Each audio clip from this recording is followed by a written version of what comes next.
आइए आप सभी विद्यार्थियों का इस YouTube चैनल रामजीलाल क्लासेस में स्वागत है। आज हम फिर से बात कर रहे हैं क्लास 10th के फिजिक्स में। पिछले वीडियो में हमने दर्पण से संबंधित और प्रतिबिंब से रिलेटिव बातें पढ़ी थी। प्रतिबिंब क्या होता है, कैसे किरणें एक दिन चलती हैं, दूसरे दिन मिलती जा करके हैं, परावर्तन होता है। इसके बाद दर्पण पढ़े थे। दर्पण हमने दो प्रकार के पढ़ रखे थे, एक समतल दर्पण जिसका परावर्तक पृष्ठ समतल था और दूसरा पढ़ा था गोलीय दर्पण स्फेरिकल मिरर। समतल दर्पण में जो प्रतिबिंब बन रहा था वो आभासी और सीधा बन रहा था, वर्चुअल और इरेक्ट। गोलीय दर्पण को अब हम दो भागों में बांटेंगे, एक उसका भाग बनेगा उत्तल दर्पण और फिर अवतल दर्पण। इस वीडियो में क्या क्या और पढ़ना है, दर्पण से संबंधित क्या क्या चीज़ें होती हैं और प्रतिबिंब बनाने के लिए हमें और कौन कौन सी चीज़ें सीखनी पड़ती हैं, वो सारी चीज़ें इस वीडियो में बात करेंगे। तो वीडियो को लास्ट तक देखें और सीखें प्रतिबिंब कैसे बनाते हैं। तो दर्पण की जब बात चली थी तो हमने कहा था दर्पण को क्या बोलते हैं, मिरर बोलते हैं। और ये दर्पण दो प्रकार के होते हैं। कितने प्रकार के थे? दो प्रकार। एक था आपका समतल दर्पण और दूसरा आपका था गोलीय दर्पण। पिछले वीडियो में समतल दर्पण की चर्चा हो चुकी थी। अब बात कर रहे हैं समतल गोलीय दर्पण में, इसको हम बोलते हैं स्फेरिकल मिरर।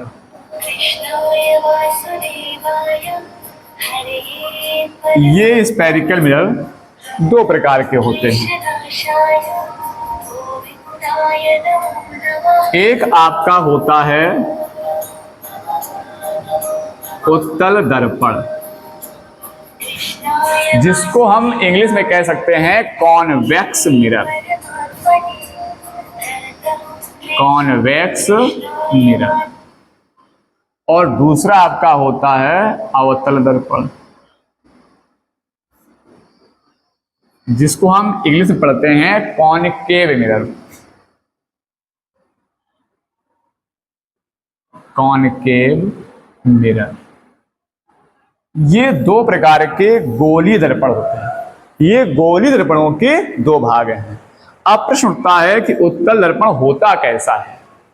हमने कहा दर्पण कोई भी बनेगा उसमें दो सरफेस होते हैं और एक सरफेस को पॉलिश करके बंद कर देते हैं, पेंट कर देते हैं या पॉलिश कर देते हैं। दूसरा वाला जो सरफेस होता है उसको प्लेन रखा जाता है, चिकना रखा जाता है, यानी जिससे परावर्तन हो जाए।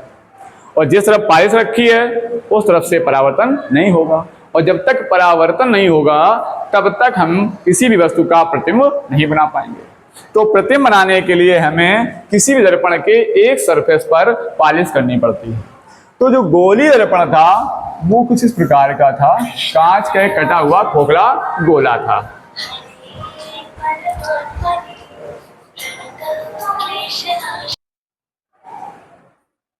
तो गोलीय दर्पण क्या था? ये कांच का कटा हुआ खोखला भाग था। इसके सरफेस पे हम क्या करते हैं, एक अगर मान लो भाग काटने से, ये मान लो भाग काट दिया यहां से। अब इसको काटने के बाद में ये भाग मिला हमको। अब इसके दो सरफेस हैं, एक इधर की ओर एक उधर की ओर, जैसे ऐसे रखा हुआ है। एक ये सरफेस है, एक ये सरफेस है। अब इसके इस साइड पर, बैक वाले साइड पर हम क्या कहते हैं, पॉलिश कर देते हैं। कुछ इस प्रकार देखिए, जैसे ये हमने पॉलिश कर दी। जैसे इसको पॉलिश कर देते हैं तो इस वाले सरफेस का परावर्तन खत्म हो जाएगा। उधर से परावर्तन नहीं हो सकता है, लेकिन इस सरफेस से परावर्तन हो जाएगा। जब इस पे आप प्रकाश किरण डालोगे तो वो प्रकाश किरणें जाएंगी और यहां से नियम के अनुसार ऐसे जाएंगी और टकरा के ऐसे लौटेंगी। तो ये क्या हो जाएगा, परावर्तन। इस पृष्ठ से परावर्तन नहीं होगा। तो जिस पृष्ठ से परावर्तन होता है उसको हम कहते हैं परावर्तक पृष्ठ। क्या कहते हैं? परावर्तक पृष्ठ। तो जो ये दर्पण आप देख रहे हैं, इसका जो धंसा हुआ पृष्ठ है, जो दबा हुआ पृष्ठ है, वो कैसा है? परावर्तक। जैसे नाम से आ रहा है अवतल, एक ऐसा तल है जो परावर्तक तल है, वो अवतल है, अंदर वो दबा हुआ है। तो अवतल दर्पण की आप डेफिनेशन कह सकते हैं कि ऐसा दर्पण जिसका दबा हुआ तल परावर्तक तल होता है, जिसका भीतरी तल है, अंदर धंसा हुआ है, एक ऐसा है परावर्तक, इसी से परावर्तन होगा। तो ऐसा दर्पण जिसका धंसा हुआ तल परावर्तक तल होता है, अवतल दर्पण कहलाता है। जब उत्तल दर्पण की बात करेंगे तो उत्तल दर्पण क्या, जैसे मान लो यहां से एक भाग काटा, कोई कहीं से काट सकते हो आप, तो ये आपने एक सरफेस काटा उससे, ये, और इसके एक साइड आपने पॉलिश या पेंट कर दी कुछ इस प्रकार से, ये मान लीजिएगा, ये आपने इस साइड में क्या कर दी? पॉलिश कर दी। अब इधर से इसका परावर्तन नहीं होगा क्योंकि पॉलिश कर रखी है। ये पॉलिश किया हुआ पृष्ठ है, इधर क्या है? पॉलिश है। इसमें भी इधर क्या है? पॉलिश है। और इस साइड कैसा है? परावर्तक पृष्ठ है, इधर से परावर्तन हो जाएगा, उधर से परावर्तन नहीं होगा। ये आपका परावर्तक पृष्ठ है इस प्रकार से, यानी जो प्रकाश किरणें आएंगी दर्पण पर जैसे ही टकराएंगी तो टकराने में इनका क्या हो जाएगा? परावर्तन। इधर से परावर्तन होगा, उधर से नहीं होगा, तो इसका ये परावर्तक पृष्ठ है और इस वाले का ये परावर्तक पृष्ठ है। यानी दोनों दर्पण को अगर आप देखेंगे तो दोनों के जो बाईं ओर के पृष्ठ हैं, ये जो बायां पृष्ठ है वो कैसा है? परावर्तक है। यानी कि इसको आप घुमाएंगे तो उसकी इधर पेंट आ जाएगी, यानी दोनों एक चीज नहीं है। कभी कभी माइंड में आता है कि इसको उल्टा करेंगे तो ऐसे हो जाएगा, ऐसा अगर आप उल्टा करते हैं तो उसकी पेंट इधर आ जाएगी, यानी ये इसके इस ओर पेंट होनी चाहिए। तो इसके बाएं पृष्ठ जो होते हैं वो परावर्तक पृष्ठ होते हैं। तो ऐसा दर्पण, इसमें लिखा हुआ उत्तल, जिसका तल उठा हुआ हो, उभरा हुआ हो, कौन सा तल? परावर्तक वाला तल। ऐसा दर्पण जिसका उभरा हुआ तल परावर्तक तल होता है, उसे उत्तल दर्पण कहते हैं। बाकी दूसरा भाग उसमें क्या होगी? पॉलिश हो जाएगी। तो ये बन गया आपका उत्तल दर्पण, ये बन गया अवतल दर्पण। भाषा क्या लिखनी है? अवतल दर्पण में लिखना है ऐसा दर्पण जिसका धंसा हुआ तल परावर्तक तल होता है, उसे अवतल दर्पण कहते हैं। और ये आपको चित्र बना के दिखा देना है। इसमें क्या लिखेंगे? उत्तल दर्पण में ऐसा दर्पण जिसका उभरा हुआ तल परावर्तक तल होता है, उसे उत्तल दर्पण कहते हैं। ये दोनों की डेफिनेशन। अब दर्पण से प्रतिबिंब अगर आपको बनाना है तो प्रतिबिंब बनाने के लिए दर्पण से संबंधित कुछ परिभाषाएं हैं, उनको हम बोलते हैं गोली दर्पणों से संबंधित अन्य परिभाषाएं। जब भी आप प्रतिबिंब बनाएंगे तो उन परिभाषाओं को आपको यूज करना पड़ेगा, उन पॉइंट को आपको जरूरत पड़ेगी, इसलिए कुछ परिभाषाएं आप सीखेंगे, उसके बाद आप प्रतिबिंब बनाना प्रयास करेंगे। तो देखिए, पहली जो परिभाषा है वो है ध्रुव। जो गोली दर्पण होता है उसका ध्रुव यानी पोल। क्या होता है ध्रुव? जरा समझिएगा, ध्रुव किसे कहते हैं? जो भी आप दर्पण देख पा रहे हैं, उत्तल दर्पण या अवतल दर्पण, दो दर्पण आपने देखे, ये आपका अवतल दर्पण है, इस साइड इसके पॉलिश है या पेंट की गई है, और ये इधर आपने देखा उत्तल दर्पण, ये इसके इस साइड पॉलिश की गई थी। अब दर्पण यहां से स्टार्ट होता है और चलते चलते यहां तक आता है, यहां तक, ये पूरा दर्पण हुआ। अब इस दर्पण के परावर्तक तल को आप देखेंगे तो इसके बीच में एक ही पॉइंट मिलेगा, ये पॉइंट। ये जो दर्पण के मध्य का बिंदु होता है, मिड पॉइंट, इसी को हम कहते हैं दर्पण की ध्रुव। इसे क्या बोलेंगे? दर्पण का ध्रुव। इसकी विशेषता क्या होगी? इसका यूज क्या होगा? तो दर्पण में जब भी हम दूरियां लिया करेंगे, इस ध्रुव से ही लिया करेंगे। चाहे वस्त्र रखनी हो तो दर्पण के ध्रुव से वस्त्र तक की दूरी, प्रतिबिंब कहीं बन रहा हो तो दर्पण के ध्रुव से प्रतिबिंब तक की दूरी, कहीं फोकस बनेगा तो दर्पण के ध्रुव से फोकस तक की दूरी, कहीं पर वक्रता केंद्र बनेगा तो दर्पण के ध्रुव से वक्रता केंद्र तक की दूरी। यानी सभी दूरियों का जो मेजरमेंट किया जाएगा वो कहां से किया जाएगा? दर्पण के ध्रुव से। होता कहां है ये? दर्पण के ठीक मध्य बिंदु में। तो गोली दर्पण या कोई भी दर्पण हो, उत्तल या अवतल, उन दर्पणों के मध्य बिंदु को हम क्या कहते हैं? ध्रुव कहते हैं। और इसको बोलते हैं पोल, इसलिए इसको P संकेत कर दिया करेंगे। तो दर्पण के मध्य बिंदु को या परावर्तक तल के मध्य बिंदु को दर्पण का ध्रुव कहते हैं, इसे P से प्रदर्शित करते हैं। ये इसकी डेफिनेशन आप लिख लेंगे। अब दूसरी डेफिनेशन आती है वक्रता केंद्र। वक्रता केंद्र, इसको इंग्लिश में कहते हैं हम centre of curvature. Centre of curvature, ये है वक्रता केंद्र। क्या होता है वक्रता केंद्र? कोई भी दर्पण आप बनाते हैं, चाहे उत्तल बनाए या अवतल, जैसे ही आपने अवतल बनाया, ये अवतल दर्पण एक गोल दर्पण का ही तो भाग है, यानी ये पूरा गोल दर्पण ऐसा रहा होगा, इस प्रकार से, इस प्रकार से। जब ये रहा होगा तो इसका यहाँ कहीं सेंटर रहा होगा, केंद्र रहा होगा। इसी केंद्र का नाम क्या है? वक्रता केंद्र। जैसे ये देख रहे हो आप उत्तल दर्पण, तो ये इस प्रकार का पूरा गोल दर्पण रहा होगा, इस गोली दर्पण का एक केंद्र रहा होगा, केंद्र को हम सेंटर कहते हैं, इसको सी से संकेत कर देते हैं। यही केंद्र आपका क्या बन जाएगा? दर्पण का वक्रता केंद्र बन जाएगा। यानी जो गोली दर्पण का केंद्र होता है, उसी केंद्र को हम क्या कहते हैं? वक्रता केंद्र कहते हैं। और इसे क्या संकेत करते हैं? इसको पी संकेत करते हैं ध्रुव को, और इसको क्या संकेत करते हैं? सी से, क्योंकि सेंटर बोलते हैं। तीसरी परिभाषा आपकी है वक्रता त्रिज्या, जो दर्पण में आपको जरूरत पड़ेगी बार बार। वक्रता त्रिज्या, इसको अंग्रेजी में बोलते हैं हम radius of curvature. Radius of curvature क्या होती है? वक्रता त्रिज्या समझिए। जैसे कि आपने मैथ में पढ़ रखा होगा त्रिज्या, गणित में क्या त्रिज्या होती है? कोई भी वृत्त होता है, उसका केंद्र होता है, केंद्र से परिधि तक की दूरी को वृत्त की त्रिज्या कहते हैं। ऐसे यहां भी है, जो आपने दर्पण बनाया, मान लो इसका यहाँ पर सेंटर है, तो इस दर्पण के ध्रुव से इस वक्रता केंद्र तक की दूरी होगी, उसको हम कहेंगे वक्रता त्रिज्या। कोई भी दर्पण आपने बना रखा है, ये दर्पण है, ये मान लो इसका सेंटर है, जिसका गोली बनाओगे तो ये कहीं सेंटर मिला, और यहाँ आपका ध्रुव है, तो इस दर्पण के ध्रुव से इस वक्रता केंद्र तक की दूरी को वक्रता त्रिज्या कहते हैं। दर्पण के ध्रुव से वक्रता केंद्र तक की दूरी को वक्रता त्रिज्या कहते हैं। इसे आर से प्रस्तुत करते हैं, रेडियस बोलते हैं इसको लिखा लिखेंगे आर लिख देंगे, इसे आर से प्रस्तुत करते हैं। उत्तल दर्पण है, तो ये दर्पण आपका हो गया, यहाँ आपका ध्रुव हो गया, यहाँ सेंटर हो गया। इस ध्रुव से वक्रता केंद्र तक की दूरी को वक्रता त्रिज्या कहते हैं। आगे डेफिनेशन आती है इसी के बाद मुख्य अक्ष की, प्रिंसिपल एक्सिस। मुख्य अक्ष क्या होता है?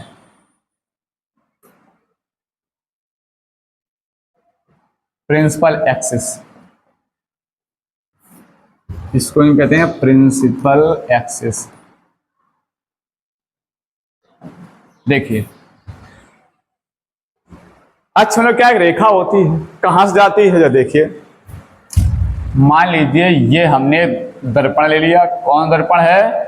अवतल दर्पण। कैसे बचाना? इसके इस बाएं साइड में पेंट पॉलिश होगी, और जो धसा हुआ तल होगा वो परावर्तित तल होगा।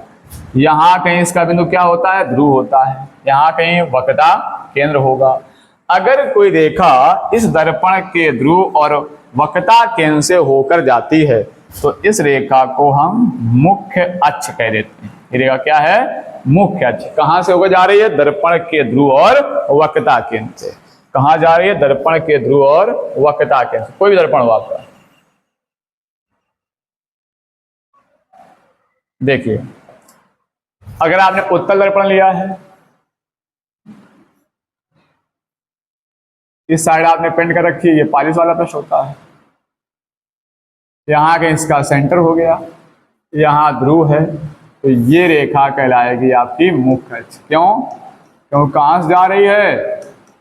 ये जा रही है दर्पण के ध्रुव और वक्रता केंद्र से होकर के। इस रेखा को बोलते हैं मुख्य अक्ष। और ध्रुव से वक्रता केंद्र तक दूरी क्या बोलते हैं? वक्रता त्रिज्या।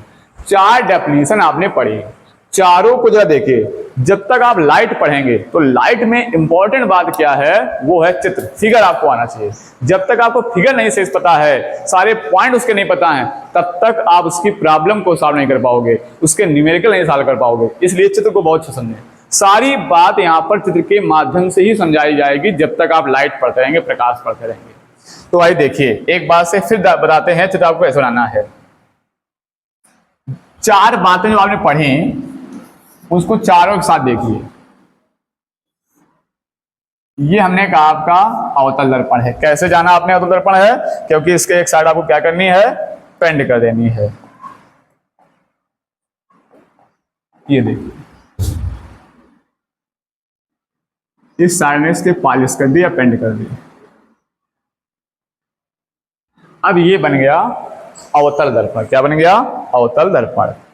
हमने इसका इस मध्य बिंदु को पढ़ा, इसको हमने ध्रुव का, क्या कहा था, ध्रुव, इसको मध्य बिंदु को। फिर हमने इसका एक मुख्य अक्ष पढ़ा। मुख्य अक्ष से पहले एक सेंटर देखा, यहां पर यहां का इसका केंद्र था, इसको कहा था वक्रता केंद्र। अब एक रेखा ली हमने, जो रेखा कहां जा रही थी, ध्रुव और वक्रता केंद्र से होते हुए। ये कहां जा रही है, दर्पण के ध्रुव और वक्रता केंद्र से होकर जा रही है। इस रेखा को हमने कह दिया मुख्य अक्ष।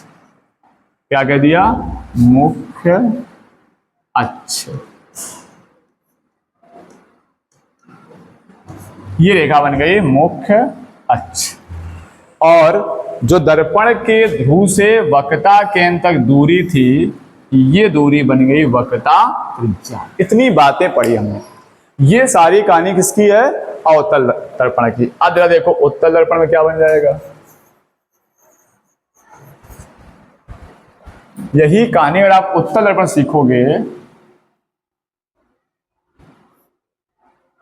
तो ये आपका है उत्तल दर्पण। इसके इस साइड पॉलिश थी और ये बायां वाला जो पृष्ठ था वो परावर्तक पृष्ठ था।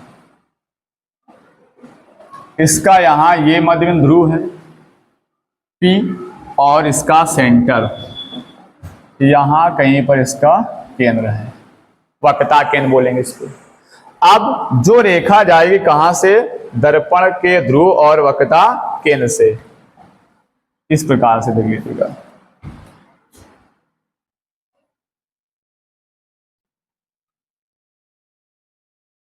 ये रेखा कहां जा रही है, दर्पण के ध्रुव और वक्रता केंद्र से होकर के जा रही है। इस रेखा को हम बोलेंगे मुख्य अक्ष। क्या बोलेंगे, मुख्य अक्ष। ये रेखा हो गई मुख्य अक्ष। और दर्पण के ध्रुव और इस वक्रता केंद्र जो दूरी है, इस दूरी का था वक्रता त्रिज्या। ये सारी बातें सीखी, ये बार बार आपको यूज करनी पड़ेंगी जब भी आप प्रतिमा बनाएंगे। अच्छे समझ लो इनको। ये आपका अवतल दर्पण है, ये इसका ध्रुव है, ये वक्रता केंद्र है, ये वक्रता त्रिज्या, ये रेखा जो है वो क्या है, मुख्य अक्ष। ये रेखा और भी ऐसे आगे जा सकती है, कहीं ले जा सकते हो, दोनों साइड में। ये आपके वक्रता केंद्र, दर्पण का ध्रुव, मुख्य अक्ष, वक्रता त्रिज्या, जितनी परिभाषा पढ़े सबको चित्र के माध्यम से आप देखते हो कौन कहां पर रखना है। इसके आगे डेफिनेशन शुरू होती है अब मुख्य फोकस। मुख्य फोकस क्या होता है, मुख्य फोकस जरा समझिए इसको। देखिए मुख्य फोकस कैसे आते हैं, अगर इस दर्पण पर हम कुछ रेखाएं मुख्य अक्ष के समांतर कहीं से आपतित कर दें। कैसे आपतित करें, समांतर, कुछ इस प्रकार से।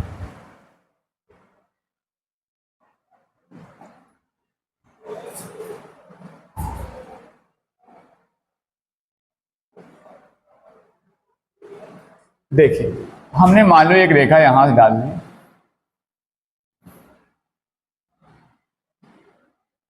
ये दर्पण के मुख्य अक्ष के समांतर रेखा जा रही है, और रेखा डाल दी यहां डाल दी, मान लीजिए ये रेखा भी इस मुख्य अक्ष के समांतर है। समांतर समझते हैं आप, अगर दो रेखाओं के बीच की दूरी समान हो, इनके बीच की दूरी कैसी हो, समान हो, तो इन रेखाओं को हम समांतर रेखा कहते हैं। कहीं भी आप चेक कर लें, हर जगह दूरी कैसी हो, बराबर। ये आपका मुख्य अक्ष है और इस मुख्य अक्ष की समांतर रेखाएं जा रही हैं, कैसे कर रहे हैं, समांतर। और भी डाल सकते हैं। ये किरणें जैसे यहां पर दर्पण टकराएंगी, टकराने के बाद लौटेंगी। तो जब लौटी हैं तो क्या होता है, देखिए जरा, लौटने के बाद क्या होता है, कुछ ऐसे निकलती है, कुछ इस प्रकार से। जैसे ये किरण है,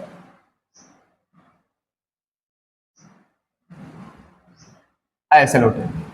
जिस पॉइंट से ये किरणें लौट रही हैं, इस पॉइंट से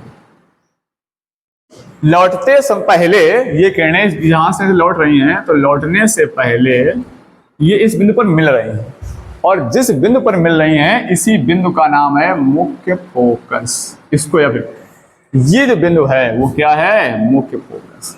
जिस बिंदु पर किरणें मिल रही हैं, ना तो इसके पहले मिल रही ना इसके बाद में मिलने वाली, इस बिंदु पर मिल रही है, इस बिंदु का नाम क्या है, मुख्य फोकस। जितनी भी आप किरण डालोगे, और डाल सकते हो आप, देख लीजिएगा, अच्छे समझ लो। और भी अगर हम किरणें डाल दें, जैसे मान लो यहां से किरण डाल दें हम, ये लाइट रेड डाल दें, और भी डाल देते हैं, एक यहां डाल दें,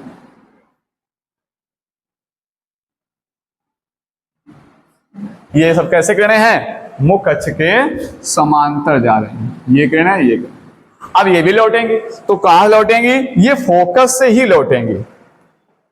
कहां लौटेंगी, फोकस लौटेंगी।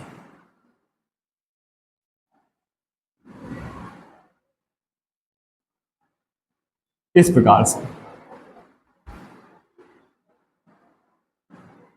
ये देखिए, ये किरणें भी कहां से लौट रही हैं, फोकस से होकर लौट रही हैं। ये बन गया अवतल दर्पण का मुख्य फोकस। इसको क्या बोलेंगे, मुख्य। कब बना, जब दर्पण के मुख्य अक्ष के समांतर प्रकाश की किरणें आपतित हुई, और ये किरणें परावर्तन के पश्चात, किसके पश्चात, परावर्तन के पश्चात जिस बिंदु मिलती हैं, इस अवतल दर्पण का ये फोकस बन जाएगा। और जरूर नहीं मिल जाए, जैसे इस दर्पण में अगर हम आ जाएं, तो इसमें आपको मिलेगी नहीं, मिलती हुई प्रतीत होंगी। कैसे, देखिए,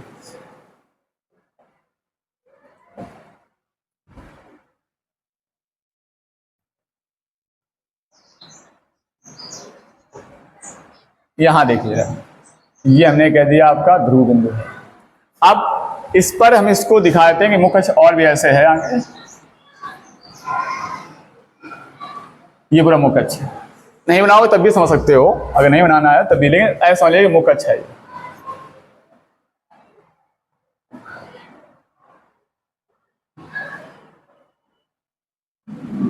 यहां पर आपका ध्रुव था, ध्रुव बिंदु P। अब देखिए, इस दर्पण किरणें कहां डालेंगे, किरणें बाएं ओर डाल पाएंगे। क्यों बाएं ओर डाल पाएंगे, क्योंकि बायां वाला पृष्ठ ये आपका परावर्तक पृष्ठ है, इधर से परावर्तन होगा, अन्यथा परावर्तन नहीं होगा। तो देखिए, हम क्या करते हैं, कुछ किरणें डालते हैं इस मुख्य अक्ष के समांतर।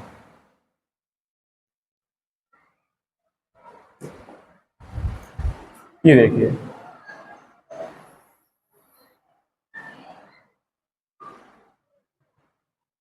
ये प्रकार डाली, और भी डाल सकते हैं, ये किरण डाल दी। ये सब मुख्य अक्ष कैसे आ रही हैं, समांतर, और भी डाल सकते हैं,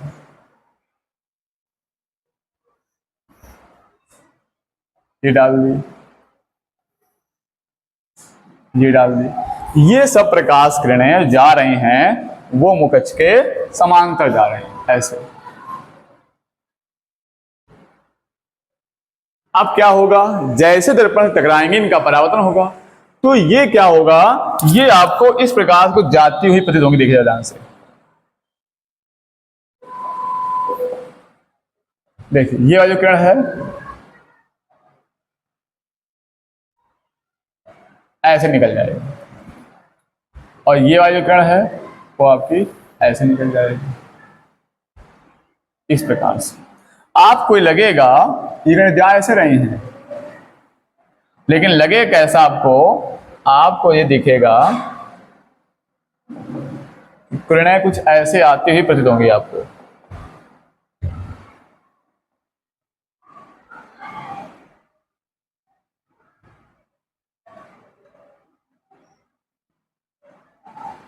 ऐसे आती हुई प्रतीत होगी, ऐसा लगे किरण ऐसे आ सकती थी यहाँ पर मुख्य अक्ष पर, और ये वाली किरण भी आपको ऐसे आती हुई प्रतीत होगी। और ये किरणें जहां पर मिल गई, इसी बिंदु का नाम क्या है, फोकस। तो क्या बोलेंगे, मुख्य फोकस। किरणें इसमें वास्तव मिल रही थी, जैसे वास्तविक बिंदु पढ़ा था आपने, यहाँ परावर्तन के पश्चात वास्तव मिलती हैं और यहाँ पर मिलती हुई आभास होती हैं। उसी प्रकार से ये किरण भी आप देखेंगे, ये वाली किरण है, तो ये आपको ऐसे जाती हुई प्रतीत होगी, इस प्रकार से। ये वाली किरण भी ऐसे आपको जाती हुई, इस प्रकार से जाती हुई प्रतीत होगी और आपको यहां पर मिलती हुई प्रतीत होंगी ऐसे, इस पॉइंट पर। ये वाली यहां से ऐसे मिलती हुई प्रतीत होगी। ये इसका मुख्य फोकस बन जाएगा। ये है उत्तल दर्पण का मुख्य फोकस और ये है अवतल दर्पण का मुख्य फोकस। परिभाषा कैसे लिखेंगे? कोई भी गोली दर्पण हो, चाहे गोली उत्तल दर्पण हो या गोली अवतल दर्पण हो, मुख्य अक्ष के, यहां भी मुख्य अक्ष के समांतर आपतित होने वाली, कैसे आ रही किरणें? मुख्य अक्ष के समांतर, बात ध्यान दें, मुख्य अक्ष के समांतर आपतित होने वाली प्रकाश किरणें परावर्तन के पश्चात जिस बिंदु पर मिलती हैं या मिलती हुई प्रतीत होती हैं। परावर्तन के पश्चात जिस मिलती हैं या मिलती हुई प्रतीत होती हैं, उस बिंदु को हम कहते हैं मुख्य फोकस। क्या डेफिनेशन है? दर्पण के मुख्य अक्ष के समांतर आपतित होने वाली प्रकाश किरणें परावर्तन के पश्चात जिस बिंदु मिलती हैं या मिलती हुई प्रतीत होती हैं, उसे क्या कहेंगे? मुख्य फोकस। डेफिनेशन लिखने के बाद ये दोनों फिगर आपको बनाने हैं ताकि दिखाना है आपको क्या समांतर किरणें आई हैं और परावर्तन के पश्चात कहाँ मिली हैं। अब इस ध्रुव से ही दूरियां नापते हैं। अब इस ध्रुव से जब वक्रता की दूरी नापी थी तो दूरी क्या थी? वक्रता त्रिज्या। अब अगर दर्पण के ध्रुव से फोकस तक दूरी नापेंगे यहां तक, तो ये दूरी कहलाएगी फोकस दूरी। क्या कहलाएगी? फोकस दूरी। कहां से कहां तक? दर्पण के ध्रुव से मुख्य फोकस तक। इसमें भी देख लीजिएगा, दर्पण के ध्रुव से मुख्य फोकस तक की दूरी को फोकस दूरी कहते हैं। ये फोकस दूरी की डेफिनेशन हो गई। दर्पण के ध्रुव से मुख्य फोकस तक की दूरी को फोकस दूरी कहते हैं। तो ये बन गई फोकस दूरी। अब आगे आपको पढ़ना है फोकस तल। आप फोकस दूरी पढ़ चुके हैं और फोकस दूरी को संकेत करेंगे स्मॉल एफ से। मुख्य फोकस क्या था? कैपिटल एफ, और ये क्या है? Small F. अब क्या पढ़ना आपको? फोकस तल, इसको फोकस प्लेन भी कह देते हैं, फोकस या फोकल प्लेन। क्या होता है फोकस प्लेन? अगर कोई तल ऐसा है जो इस दर्पण के मुख्य अक्ष के, ये दर्पण आपका है, ये ध्रुव है, यहाँ फोकस है और ये आपका वक्रता केंद्र है, ये तीनों पॉइंट हमेशा मुख्य अक्ष पर बनेंगे। जब भी आप दर्पण से प्रति बनाओगे, दर्पण कोई घटना बतानी है, तो ये 3 पॉइंट आपको मुख्य अक्ष पर हमेशा मिलेंगे। कौन कौन? दर्पण का ध्रुव, फोकस और वक्रता केंद्र। कंडीशन लागू होगी एक और यहां पर, जो आप आगे बात प्रूव करेंगे या स्टैंडर्ड लेवल जानेंगे इस बात को, कि जो ये फोकस बिंदु है ये हमेशा वक्रता केंद्र और ध्रुव के बीच में रहता है। ये बात आपको ज्ञात होनी चाहिए, आगे बात प्रूव हो जाएगी। अभी हम बता रहे हैं, क्या बता रहे हैं? कि जो फोकस बिंदु हमारा है ये कहाँ होगा? इस दर्पण के ध्रुव और वक्रता केंद्र के ठीक बीच में। इसका मतलब ये हुआ, ये दूरी और ये दूरी दोनों कैसी होंगी? बराबर होंगी। जितनी दूरी ध्रुव से फोकस तक होगी उतनी दूरी फोकस से वक्रता केंद्र तक होगी। तो यहां से वक्रता केंद्र तक की दूरी वक्रता त्रिज्या कहते हैं और फोकस तक की दूरी को फोकस दूरी कहते हैं। तो ये दूरी इसकी आधी होगी, यानी f बराबर होगा r/2, यानी फोकस दूरी वक्रता से आधी हो जाएगी। अब हम बात कर रहे थे कि अगर कोई तल ऐसा है जो दर्पण के मुख्य अक्ष के लंबवत जा रहा है, यहां से ऐसे, इस प्रकार से, और कैसे कहां जा रहा है? फोकस से जा रहा है, मुख्य अक्ष के लंबवत है और फोकस से होकर जाता है। इस प्रकार के तल को हम फोकस तल कहते हैं। चाहे वो उत्तल दर्पण में हो या उत्तल दर्पण में हो, जो फोकस होता है इससे होकर जाने वाला तल फोकस तल कहलाता है। परिभाषा इसकी ये है कि दर्पण के मुख्य अक्ष के लंबवत, मुख्य अक्ष के लंबवत को 90 डिग्री कोण बना रहा है, तो मुख्य अक्ष के लंबवत फोकस से होकर जाने वाले तल को फोकस तल कहते हैं। एक लास्ट डेफिनेशन और बची हुई है, जल्दी से देख लीजिएगा। जो दर्पण का ये परावर्तक तल होता है, ये वाला तल, इसको दर्पण का द्वारक कहते हैं। दर्पण के परावर्तक तल के व्यास को दर्पण का द्वारक कहते हैं। ये हैं गोयल दर्पण संबंधित परिभाषाएं। अगले वीडियो में पढ़ेंगे हम दर्पण में प्रतिबिंब बनाने के नियम। 3 नियम वहां पर होंगे, उन नियमों के माध्यम से ही हम प्रतिबिंब बनाना सीख पाएंगे। तो तब तक की चीजें, बेसिक चीजें हैं, तैयार कर लीजिएगा आप, अच्छे से नोट बना लीजिएगा, ताकि आगे वाली कहानी आपको अच्छे से समझ में आ जाए।